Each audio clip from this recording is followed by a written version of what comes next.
आज हम cell biology में लाइसोसोम्स के ऊपर स्टडी करने वाले हैं।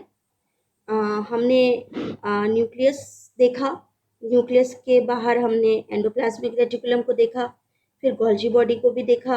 अब हम आगे बढ़कर लाइसोसोम्स की तरफ चलते हैं।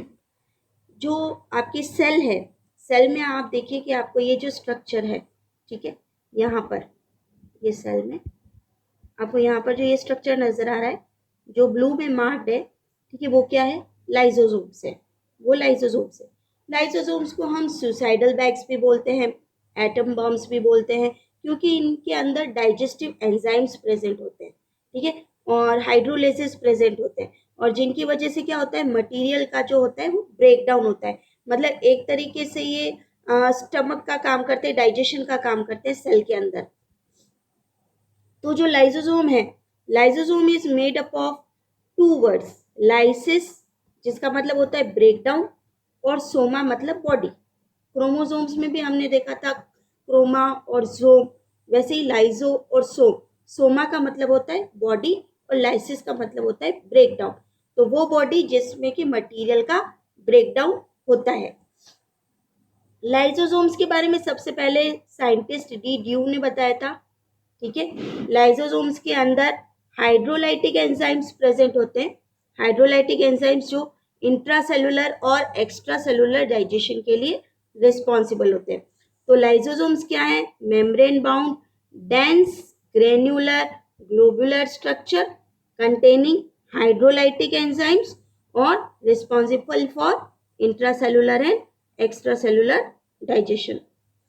हमने जब गोल्जी बॉडी को पढ़ा था तो हमने देखा था कि गोल्जी बॉडी का एक फंक्शन ये भी होता है कि गोल्जी बॉडी से जो वेसिकल्स निकलते हैं, ठीक है, वो फिर कन्वर्ट होते हैं किसमें? लाइसोसोम्स में। तो they are formed by the process of packaging in Golgi apparatus. It is 0.2 to 0.5 micrometre in size और surrounded by single lipoprotein membrane जिसकी यूनिक कंपोजिशन होता है। जो लाइसोसोम्स होते हैं उनको पेरी कैनेलिक्यूलर बॉडीज भी बोलते हैं। पेरी मतलब अराउंड और कैनेलिक्यूलर मतलब कि कैनाल शेप ऑर्गेनेलीज के पास।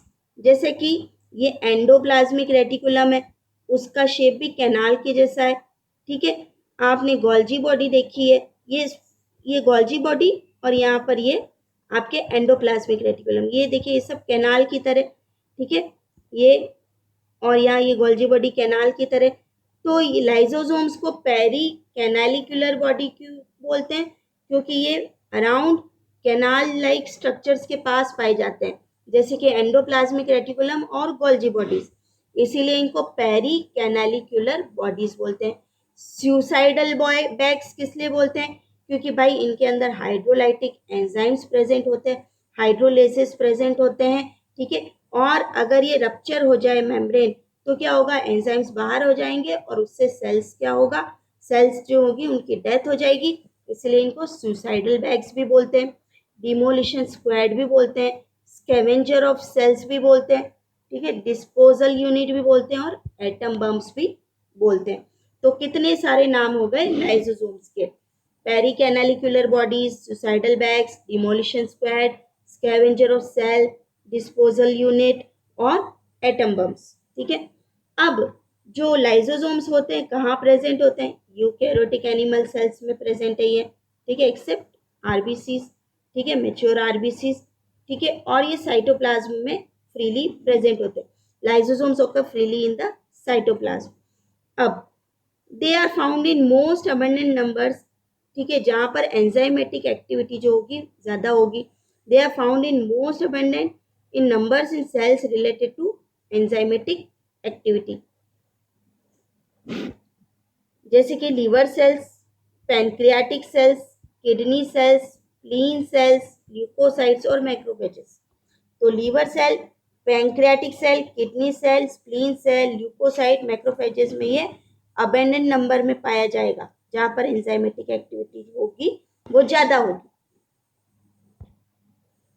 अब हाइड्रोलिसिस, हम ये बोल रहे हैं कि इनके अंदर जो है, जो लाइसोसोम्स जो हैं उनमें एंजाइम्स प्रेजेंट है और उनका नेचर क्या है?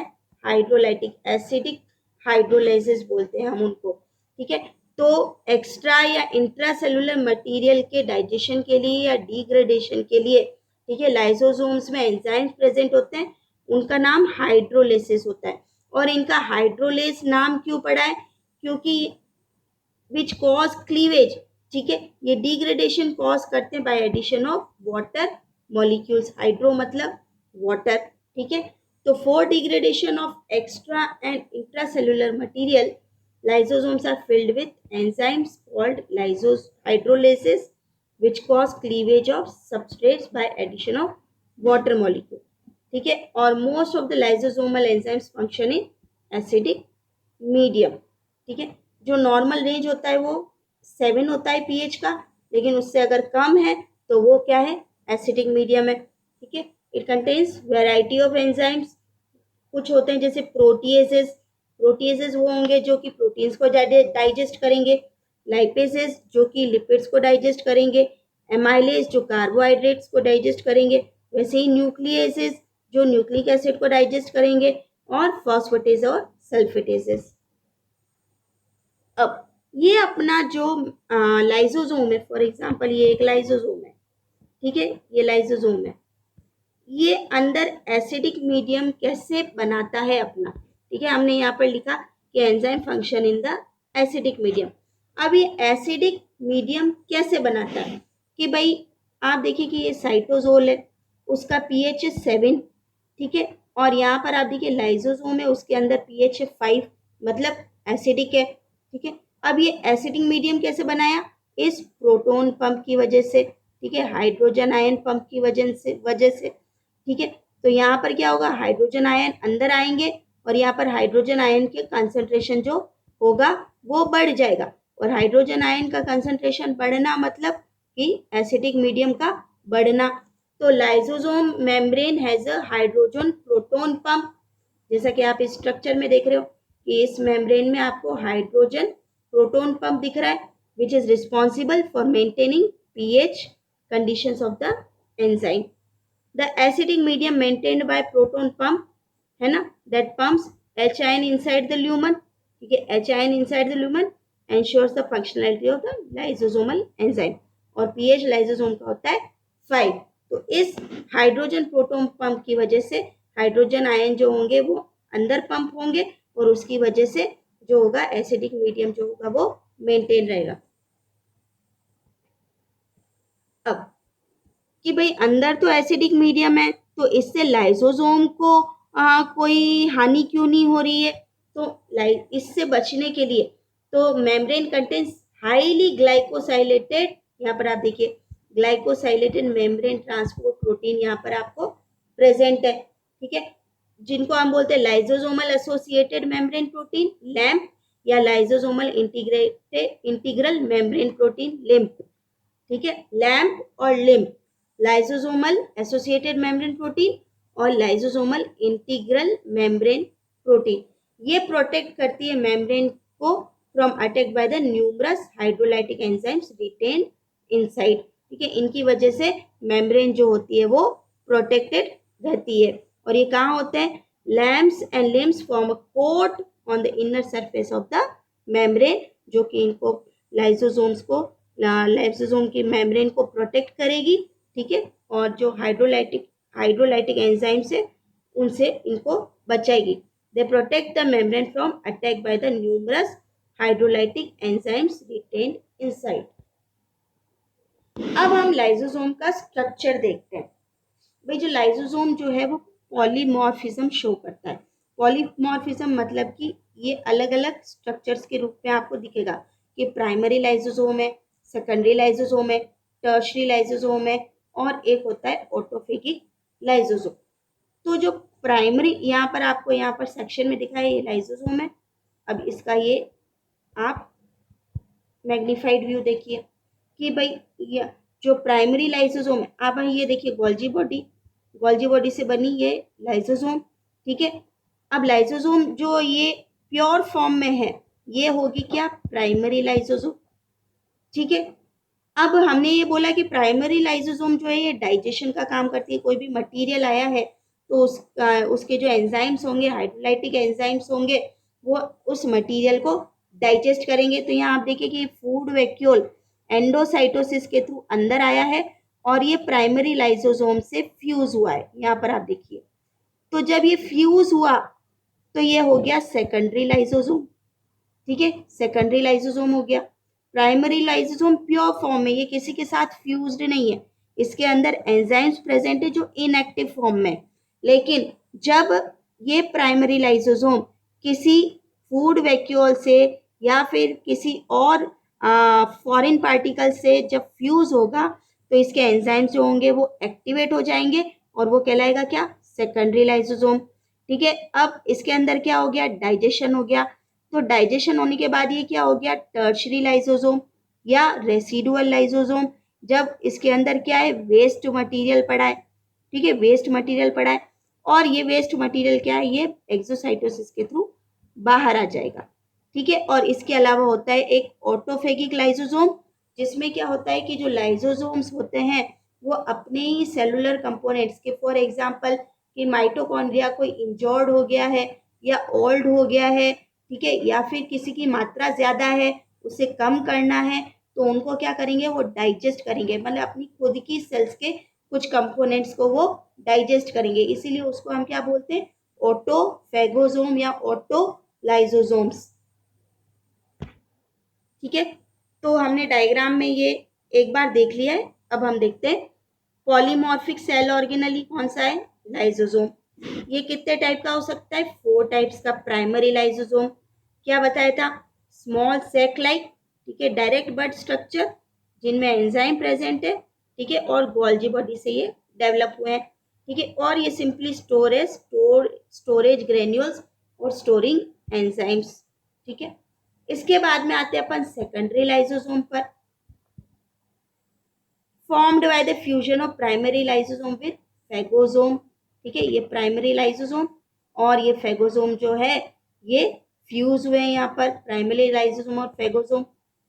Contain engulf material plus enzymes और materials are progressively digested.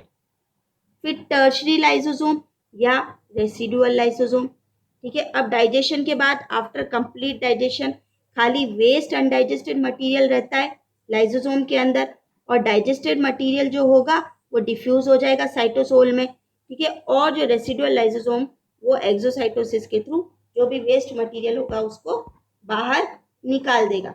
Exocytosis of digested food particle. ठीक है, अब ऑटोफेगिक लाइसोसोम को हम ऑटोफेगोसोम भी बोलते हैं या सुसाइडल बैग्स भी बोलते हैं या सेलुलर स्कैवेंजर भी बोलते हैं। These lysosomes are involved in digestion of surplus cell organelle, कुछ ज़्यादा है मात्रा में, और generally at time of starvation. ठीक है, डाइजेस्ट एक्स्ट्रा कंपोनेंट जब आपके कोई व्रत व्रत होता है। ठीक है, और मेटामॉर्फोसिस में अपन आगे एग्जाम्पल में इसको देखेंगे। लाइसोसोम्स के फंक्शंस। ठीक है, लाइसोसोम्स के फंक्शन में एक तो होता है इंट्रासेलुलर डाइजेशन। ठीक है, इंट्रासेलुलर डाइजेशन मतलब कि कोई फूड है, ठीक है, लाइसोसोम मेम्ब्रेन जो है उसके साथ फ्यूज हो जाती है, मेम्ब्रेन ऑफ फूड। ठीक है, एंजाइम्स जो होंगे वो एक्ट करेंगे, digested food then diffuse through the vacuole membrane and enters the cell to be used for energy and growth. Autolytic action, autolytic action में क्या होगा, cell organelles that need to be get ridden are covered by vesicle. ठीक है, जो cell organelles जो injure हो गए हैं या फिर ओल्ड हो गए हैं उनको डाइजेस्ट करना है तो वो ऑटोफेगी से होगा। ठीक है, और ये autophagosome then disturb by the action on lysosomal enzymes. अब लाइसोसोम प्ले क्रूशियल रोल इसमें हेट्रोफेगी और ऑटोफेगी। हेट्रोफेगी में क्या होगा, दैट फूड जो भी या फॉरेन पार्टिकल जो होगा वो सेल के अंदर आएगा, taking into the cell of exogenous material by phagocytosis और पिनोसाइटोसिस। फेगोसाइटिस साइटोसिस और पिनोसाइटोसिस से जो फॉरेन मटेरियल होगा वो सेल के अंदर आएगा, and the digestion of the intestine material, वो मटेरियल डाइजेस्ट होगा after fusion of the newly form vacuole with the lysosome. ठीक है, तो हेट्रोफैगी में क्या होगा, आपके प्राइमरी लाइसोसोम होगा, वो किसी फूड या फॉरेन पार्टिकल के साथ में फ्यूज करेगा, ठीक है, उसका डाइजेशन होगा और अनडाइजेस्टेड जो भी मटेरियल होगा उसको बाहर डाल दिया जाएगा। The taking into the cell of exogenous material by phagocytosis और pinocytosis and the digestion of ingested material after fusion of newly formed vacuole with lysosome. Autophagy में ये एक नॉर्मल फिजियोलॉजिकल प्रोसेस है that deal with the destruction of cell in the body. अब यहाँ पर आप देख सकते हैं डायग्राम में, ये लाइसोसोम है, ठीक है, ये यहाँ पर फेगोसोम के साथ में फ्यूज हुआ है, ठीक है, ये एक बैक्टीरिया है, ठीक है, इसको इसने अंदर ले लिया है और फिर इसका डाइजेशन होगा। ऑटोफेगी में आप देखिए खुद का माइटोकॉन्ड्रिया है, ठीक है, और ये ऑटोफेगोसोम बनाया है इन्होंने। एक्स्ट्रा सेलुलर डाइजेशन, ठीक है, एक्स्ट्रा सेलुलर डाइजेशन में तो primary lysosome secrete hydrolysis outside, ठीक है, जो एंजाइम्स होंगे वो बाहर सिक्रीट कर दिए जाएंगे by exocytosis resulting in degradation of extra cellular material. Autolysis, ठीक है, it refers to the killing of an entire set of cells by the breakdown of lysosomal membrane, कि लाइसोसोमल मेम्ब्रेन खुद ही ब्रेक डाउन हो जाए, ठीक है, और पूरा जो सेल होगा वो डाइजेस्ट हो जाएगा। It refers to the killing of entire set of cells by the breakdown of lysosomal membrane. और ये कब होता है, occurs during amphibian और insect metamorphosis के टाइम। इसके अलावा जो एक्रोसोमल हेड होता है स्पर्म का, उसमें भी लाइसोसोम प्रेजेंट होते हैं और वो एंजाइम रिलीज करते हैं एग की सरफेस पर, और उससे क्या होता है, वह स्पर्म को एग में एंट्री करने का पाथ मिल जाता है, वे मिल जाता है। This provide the way for sperm entry into the egg by digesting the egg membrane. तो बच्चों इतना तो था लाइसोसोम, ठीक है, कि जो मेन जो मोटा मोटा ये है कि लाइसोसोम के अंदर डाइजेस्टिव एंजाइम्स प्रेजेंट होते हैं और वो एक्ट करते हैं किन्हीं फॉरेन पार्टिकल्स पर या मटेरियल पर, उसको डाइजेस्ट करते हैं, ठीक है। तो ये इंट्रासेलुलर डाइजेशन भी होता है, एक्स्ट्रा सेलुलर भी डाइजेशन होता है, और इसके स्ट्रक्चर को हमने आज देखा। अब हमने एंडोप्लाज्मिक रेटिकुलम पढ़ा, हमने गोल्जी बॉडी को पढ़ा, हमने लाइसोसोम को अभी पढ़ा, ठीक है। तो एक होता है आपके GERL सिस्टम, GERL सिस्टम।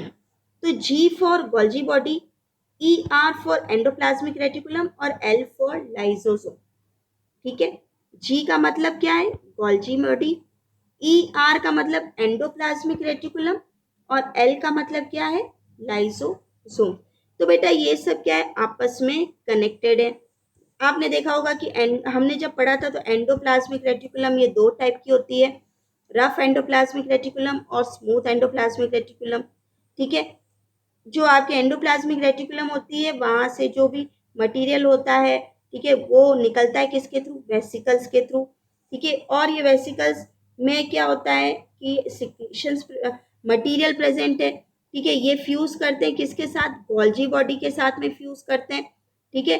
और फिर उन मटेरियल का क्या होता है, अंदर प्रोसेसिंग होता है, ठीक है, और मॉडिफिकेशन होता है, ठीक है। फिर वहां से प्रोसेस, और ये गोल्जी बॉडी आपस में सिस्टर्नी जो है ये आपस में कनेक्टेड है, ठीक है। तो यहाँ पर क्या होता है, मटेरियल का क्या होता है, प्रोसेसिंग होता है, ठीक है, और पैकेजिंग होता है। इसके बाद में क्या होता है कि यहाँ से ये वेसिकल्स गोल्जी बॉडी से निकलती हैं, ठीक है, और लाइसोसोम का फॉर्मेशन भी होता है, ठीक है। लाइसोसोम जो होता है वो कोई भी मटेरियल अगर फेगोसाइटोसिस के थ्रू अंदर आया है, ठीक है, एंडोसाइटोसिस के थ्रू अंदर आया है, ठीक है, तो वो उस मटेरियल को एनगल्फ करेगा, ठीक है, और एनगल्फ करने के बाद क्या करेगा कि जो अनडाइजेस्टेड मटेरियल है उसको बाहर ले जाएगा। तो यहाँ पर क्या हुआ कि कोई भी मटेरियल आया, ठीक है, तो उसके साथ में क्या हुई, प्लाज्मा मेम्ब्रेन, ये फॉर एग्जांपल ये कोई मटेरियल है, ठीक है, तो प्लाज्मा मेम्ब्रेन ने उसको एनगल्फ किया, ठीक है, तो ये मटेरियल आ गया, ठीक है। उसके बाद में इसके ऊपर प्राइमरी लाइसोसोम ने एक्ट किया, ठीक है, और उससे क्या बना, सेकेंडरी लाइसोसोम बना, ठीक है। सेकेंडरी लाइसोसोम के बाद में क्या बना कि टर्शियरी लाइसोसोम बना, जिसमें कि अनडाइजेस्टेड मटेरियल है, ठीक है, अब ये क्या करेगा, वापस किससे फ्यूज करेगा, प्लाज्मा मेम्ब्रेन से, और अनडाइजेस्टेड मटेरियल जो होगा वो वापस बाहर आ जाएगा। तो इस GERL सिस्टम से क्या होगा, एंडोसाइटोसिस और एक्सोसाइटोसिस की परफॉर्मेंस होगी, और इसी के साथ साथ में प्लाज्मा मेम्ब्रेन की रिसाइकलिंग भी होगी, क्योंकि यहाँ पर एंडोसाइटोसिस के थ्रू प्लाज्मा मेम्ब्रेन जो है वो आ रही थी अंदर, और यहाँ पर एक्सोसाइटोसिस के थ्रू प्लाज्मा मेम्ब्रेन जो है वो वापस ऐड हो रही है। ठीक है, तो a system found in cell that involves Golgi apparatus, endoplasmic reticulum, and lysosomes, or mainly to perform endocytosis and exocytosis functions. Thank you.